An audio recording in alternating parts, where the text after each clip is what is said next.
Bonjour à tous, c'est Exostar et aujourd'hui on se retrouve pour une nouvelle vidéo où je suis accompagné de Mister L. Salut. Aujourd'hui on va vous parler du film DBS Broly ainsi que des nouveaux chapitres papier qui viennent de sortir. Et notre réflexion va être axée sur les personnages de Broly pour le film ainsi que Gogeta.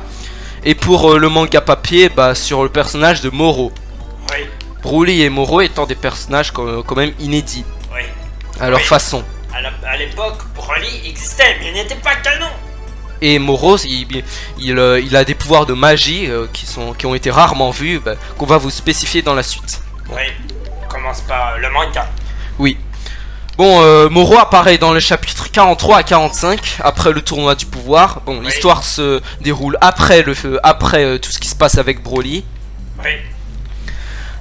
Donc voilà, en fait, dès le début du chapitre 43, Avant, j'aimerais préciser que tout ce qu'on va dire n'est pas vraiment à prendre pour argent comptant. Là, c'est toujours intéressant d'analyser, mais prenez pas comme ça pour une analyse à prendre. Quand on parle quand on réfléchit sur les débats Goku contre Superman, vu oui, que là voilà. c'est le manga et que sur notre chaîne on va surtout parler de Goku de l'animé. Oui. Alors mais ça peut toujours être intéressant de réfléchir sur ça, voir à peu près ce que ça nous réserve. Oui. Alors tout d'abord, on découvre immédiatement la puissance de Moro, qui est un magicien. Parce qu'on voit qu'il est capable d'envoyer des vraies comètes, des météorites, oui. sur ses ennemis. Oui. Alors voilà, ça montre qu'il peut, il peut manipuler la matière, il peut manipuler des choses Oui. à distance, grâce à ses pouvoirs de magie, voilà. D'ailleurs, une télékinésie qu'il va utiliser contre Vegeta, mais bon, ce sera après. Voilà, il envoie des vraies comètes. C'est quand même on en a rarement vu. Mais bon, on a déjà vu la télékinésie oui. de Dragon Ball. C'était pas de la magie. On parlera de cet aspect magique après. D'abord, on raconte un peu ce qui se passe et après. Alors, on découvre également de plus qu'il est capable d'envoyer des comètes, qu'il est capable de puiser l'énergie vitale des planètes et les faire siennes pour augmenter sa puissance. Oui. Sa puissance augmente autant qu'il absorbe de l'énergie, absorbe oui. entre guillemets, il fait de l'énergie des planètes les siennes. Un peu comme il absorbe l'énergie vitale comme si c'était un Genki-Dama maléfique. Oui. En fait, voilà, il dévore l'énergie des planètes, il les engloutit. Et c'est pour ça d'ailleurs les personnages lui ont donné un surnom qui est le dévoreur de planètes.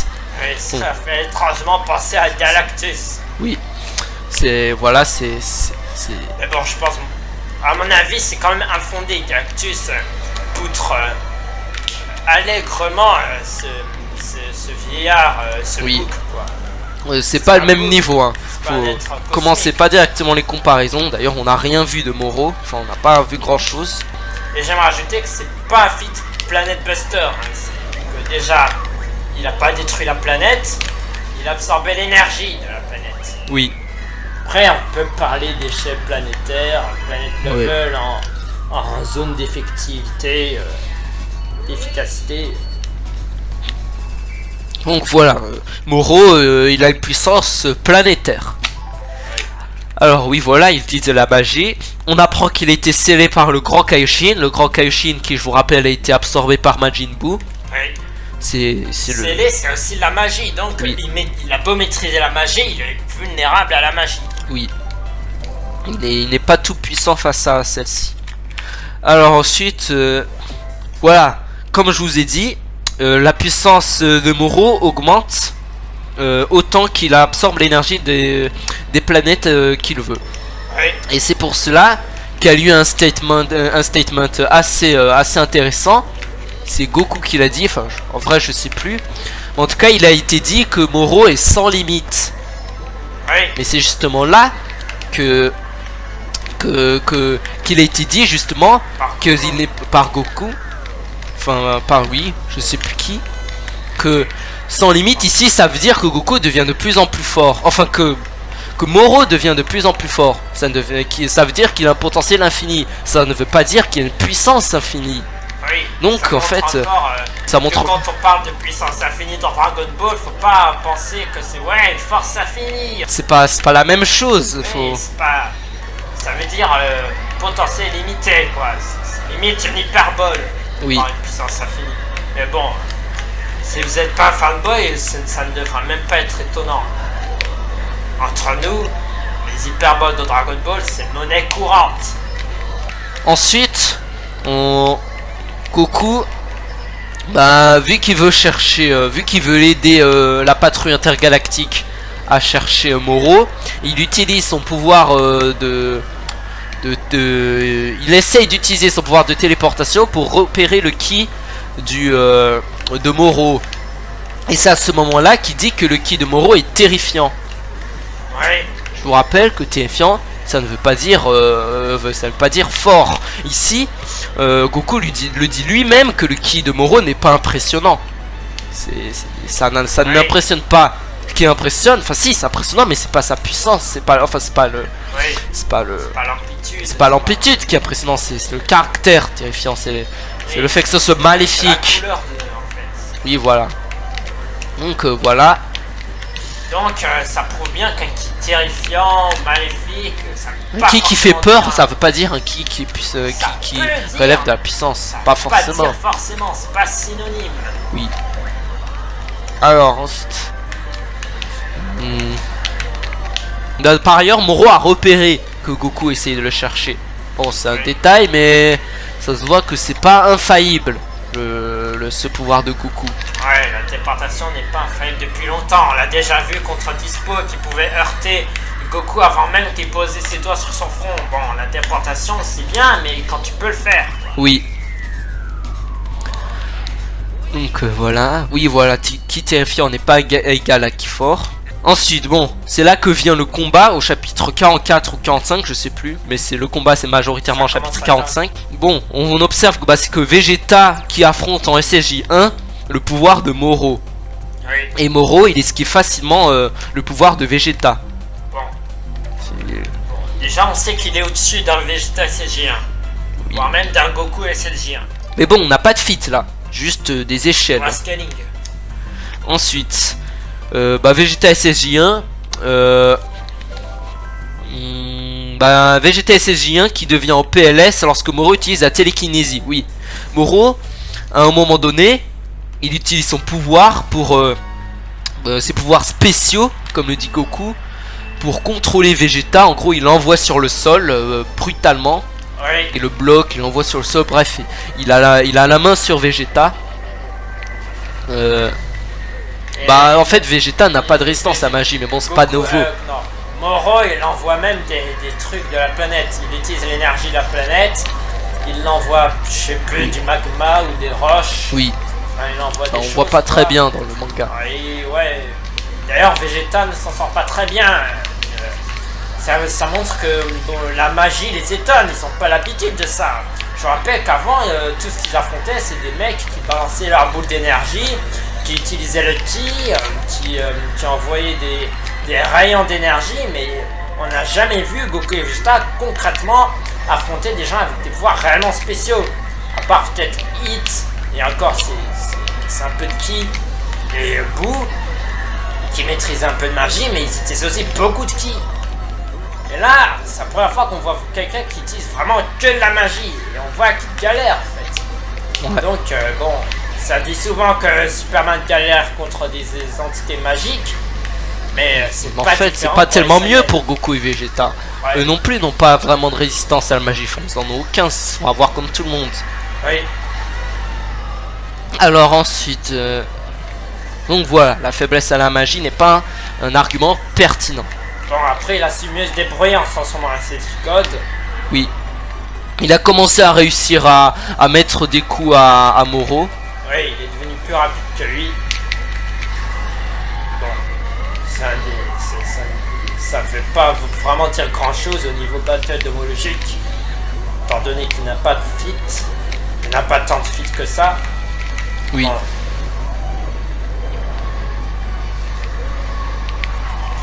Ensuite, oui, d'ailleurs, il est dit que la puissance de Moro ne dépend pas de sa Oui. propre puissance, mais des réserves de la planète. Elle dépend de la puissance de la planète elle-même.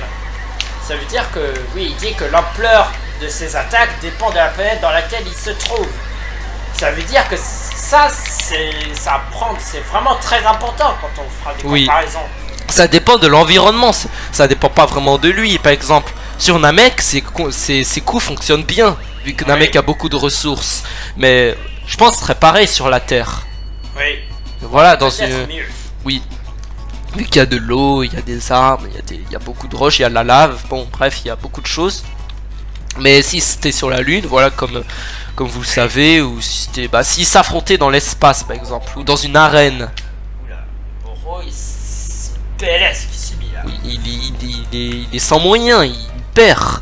Oui, ça veut dire que ce sera très très important de mentionner dans l'arène, alors que d'habitude on s'en fiche un peu. Quand Oui, on impose deux personnages, voilà, ils sont quelque part, on ne pense pas dans vraiment. une arène neutre.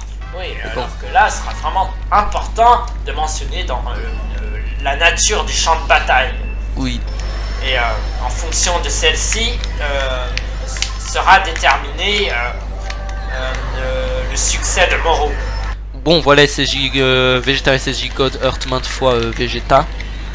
Enfin, Earth maintes fois Moro, pardon. Ensuite, Ensuite, bon, on observe que... oui, ah oui, Moro, il utilise l'énergie Vita de la planète pour attaquer Vegeta. Mais on observe aussi, lorsque Moro fait une sorte de Genki Dama entre guillemets, en absorbant l'énergie de la planète, voilà, il fait une boule, une sorte de lumière, je sais pas. et Goku et Vegeta Là, ici, ils s'affaiblissent, ils pourvus d'énergie.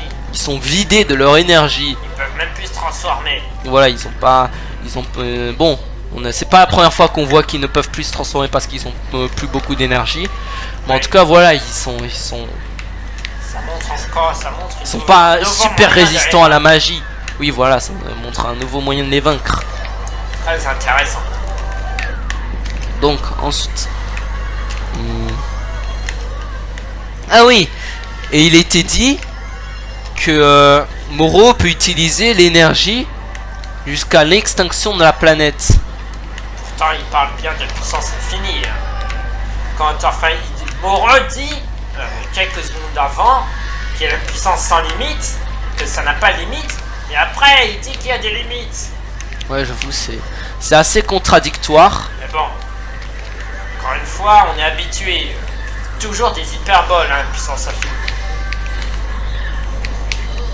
Jamais à prendre au pied de la lettre. Ouais, bah voilà, je pense que voilà, le combat il se termine ici. Enfin, après, il y a plus. Je me souviens pas qu'il y avait quelque chose qui pourrait attirer une remarque. Mais... Après, on verra ce qui se passera dans la suite. Là, ils peuvent même plus se transformer. On se demande vraiment comment ils vont faire. Ils sûrement vont peut-être devoir se reposer, se poser quelque part.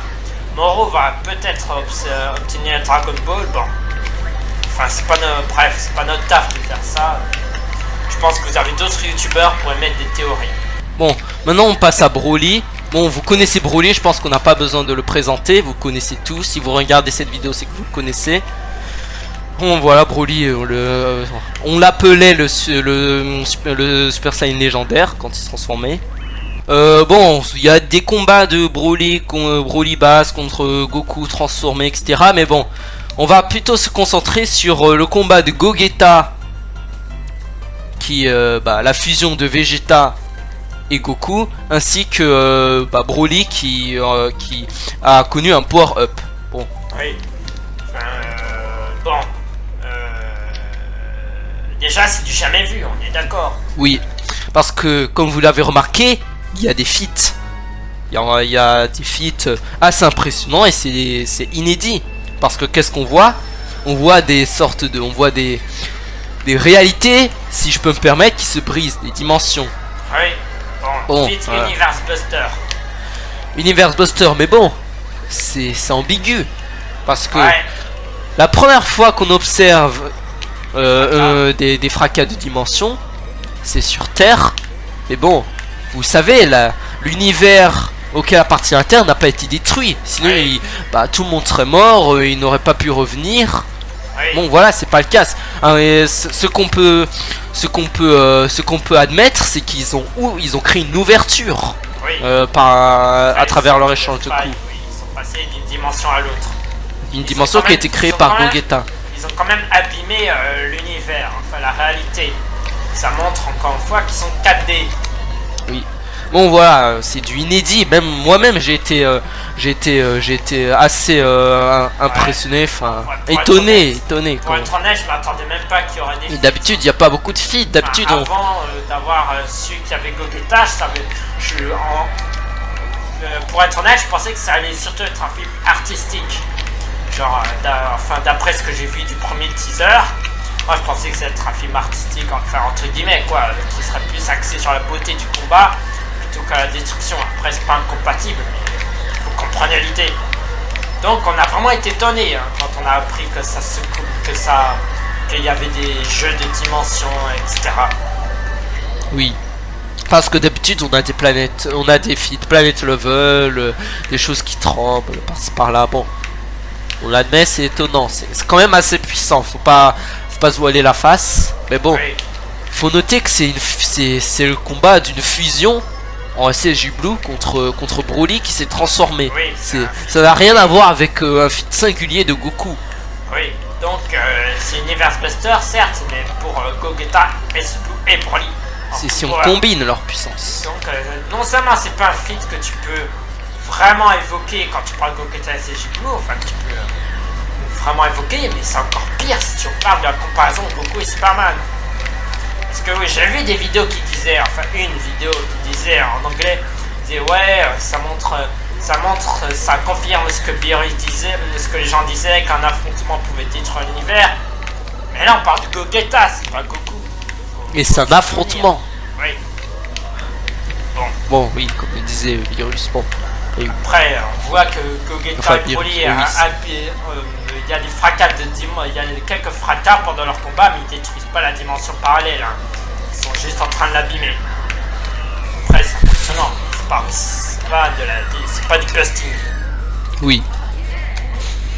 Bon, bah voilà. Bon, voilà, je pense qu'on a tout dit. Enfin, j'aimerais pas finir sur en parlant du fait que Goku en SSJ Blue a survécu à la lave. Ah oui, c'est quand même assez étonnant parce que si on sait que Goku quand même, enfin Vegeta, il était en PLS face à la lave de je sais plus comment il s'appelle là, Magetta. Méchant qui ressemble à un ennemi de Spider-Man. Oui, voilà. Et que on sait que Goku il craignait d'aller au centre de la Terre, il y a beaucoup de chaleur quand même, par peur de mourir. Ouais, ça transpirait beaucoup. Enfin, il y avait beaucoup de choses comme ça. Il transpirait même sous le coup de la chaleur. Enfin, c'était surtout en SSJ1 ou en base. Mais bon, ça montre que le SSJ Blue montre une certaine efficacité en ce qui concerne la résistance face à la chaleur. Oui. Alors ensuite. Donc, voilà. Oh voilà, mais bon, oui, voilà, c'est en SSJ Blue, on peut admettre qu'il a développé une résistance. Oui. Voilà. Après, c'était court, c'était bref le moment où Goku était dans la lave. Il serait tout à fait cohérent avec ils y sont rapidement sortis. Ouais, c'est rapidement expédié. Ça se voyait qu'il voulait s'y expédier rapidement, même si genre, on n'entendait pas crier de douleur et tout. Bon, quelque chose à rajouter? Non, je pense qu'il y a peu de choses à rajouter. Très très rapidement, oui, ça, entre guillemets, esquivé la téléportation instantanée de Gogeta, mais déjà, il a utilisé l'Ultra Instinct, il l'a plus ou moins prédit, enfin, il a plus ou moins réagi instinctivement, il a bougé un tout petit peu avant. Et en plus, la téléportation instantanée, c'est pas vraiment instantané. Déjà, puisqu'on entend, puisqu'il y a un intervalle de temps entre le bruit qui surgit et le moment où il apparaît, on vous montre une image. Oui. C'est pas vraiment instantané. Et même si c'était au max, c'est aussi rapide qu'un clock time. Mais bon, dans ce cas, oui, ce serait MFT. Mais si on se fie à la vitesse qu'on nous montre là, c'est très loin d'être instantané. Oui. Donc voilà, c'est pas faster than instant, comme les gens pourraient le penser. Oui, voilà, faut arrêter de tout Même Flash n'est faire pas la plus rapide surenchère. qu'instantané, hein. Ça veut rien Ça. dire plus rapide qu'instantané. Tu- Déjà que aussi rapide qu'instantané, c'est la téléportation. Alors plus rapide que l'instantané, excusez-moi, mais parcourir une distance AB en un temps négatif, dites-moi concrètement ce que c'est. C'est même d'imaginer, vous n'y arriverez même pas. Bon, je pense que voilà, c'est tout. Je pense qu'on a fait le tour de ce qu'on pouvait dire, mais voilà, c'est vraiment, c'était vraiment une partie très intéressante parce qu'on voit des nouveaux filles. Tout est inédit. Oui, Même la fusion, vu qu'avant c'était Végéto, là c'est Gogeta. oui. Après, on peut toujours faire des comparaisons de Vegeta, Végéto, Gogeta. Bon, c'est un autre sujet. Oui.